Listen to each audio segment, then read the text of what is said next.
All right, let's just dive right in. We're going to tackle a question that sounds super simple on the surface, but trust me, it opens up a massive philosophical rabbit hole. And that question is, do non-objects even exist? I mean, seriously, think about it for a second. Just look around you right now. You probably see a chair, a mug, your phone, all objects. Seems pretty obvious. But what if I asked you, what in your world isn't an object? It's a lot harder than it sounds, right? And this is exactly where things start to get tricky. A book? Okay, easy. You can hold it, that's an object. But what about the color red or the number 7? Can you physically grab justice or hold a possibility in your hand? Are these things objects or are they something else entirely? Well, philosophers, they've got to have a name for everything. And this particular puzzle is called the contrast question. The whole idea is to figure out if the category object even has an opposite.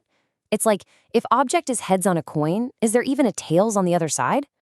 This debate basically splits metaphysicians into two major teams. On one side, you've got Team No, and their argument is simple. Non-objects don't exist. Everything that is an object. End of story. But on the other side, you have Team Yes, who say, hold on, the word object is only useful if it actually separates things. So let's kick things off with Team No. So this first perspective is often called the everything answer. And yeah, the name pretty much gives the whole game away. This idea is known as the umbrella view, and it's a great metaphor. Just picture this absolutely enormous umbrella, so big that it covers literally everything that exists. There's nothing outside of it. A rock, a thought, a number, a dream, it all fits neatly underneath. So what does this view actually mean in practice? Well, for starters, there's no contrast. If everything is an object, then the term non-object is just meaningless, empty. And second, this category is as general as you can possibly get. It includes physical stuff like books, abstract ideas like gods, social things like colleges, and even creations like music. And this isn't some fringe idea either. You've got philosophical heavy hitters like Lowe, Russell, and Strawson all in this camp. The great philosopher Frege really hit the nail on the head here. He suggested that the whole concept of an object might just be primitive. And what he meant by that is that it's so basic, so fundamental, that you can't actually define it with simpler words. It's just one of the foundational building blocks of thought itself. But, that answer doesn't really sit right with everyone. Some philosophers argue that if you call everything an object, then the word just loses all its meaning. And this brings us to the other side of the aisle, the not everything answer. See, this whole view starts with the idea that categories are supposed to divide reality up, to sort things out. So if the word object is going to do any real work for us, there has to be something outside of that category.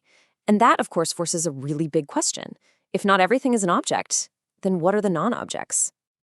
Well, the first and by far the most famous candidate for a non-object is what philosophers call a property. The core idea here is actually super intuitive. It's really just the difference between things and the ways things are. Think about an apple. You've got the apple itself, right? That's the thing. But then you've got its redness, its sweetness, its roundness. Those aren't the apple itself. They're its properties. And when you really break it down, the differences are pretty stark. Objects, sometimes called particulars, are concrete things in a single location. But properties, or universals, are abstract. I mean, the property of redness can be in a ton of places all at once, on a car, a flower, a shirt. They just seem to exist in a completely different way. But properties aren't the only candidate for what a non-object could be. Another major way you can slice up the universe is by drawing a line between objects and subjects.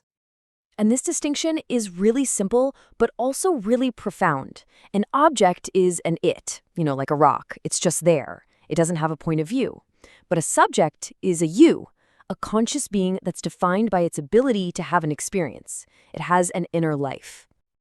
Now, you can look at this divide in a couple of ways. The first way is super simple. An object is just anything that isn't a conscious subject. But a more specific way to think about it is that an object is something that is experienced by a subject. And these ideas aren't mutually exclusive. I mean, a conscious subject can easily become an object of another subject's attention. So after that deep dive, we're kind of left with a choice, right? A choice between a couple of different ways of mapping out reality itself. Ultimately, what we have are two clashing pictures of the world. In one corner, you've got this single, unified reality, where everything falls under that giant umbrella of object. And in the other corner, you've got a much more complex universe, one that's divided up into fundamentally different kinds of things, objects and properties, or maybe objects and subjects. So here's the real takeaway. This whole debate isn't just an argument over definitions. It's really about the basic mental blueprint we all use to organize and understand everything around us. The categories we choose to use literally shape our perception of reality. Because how you categorize your reality in a very real way actually changes your reality.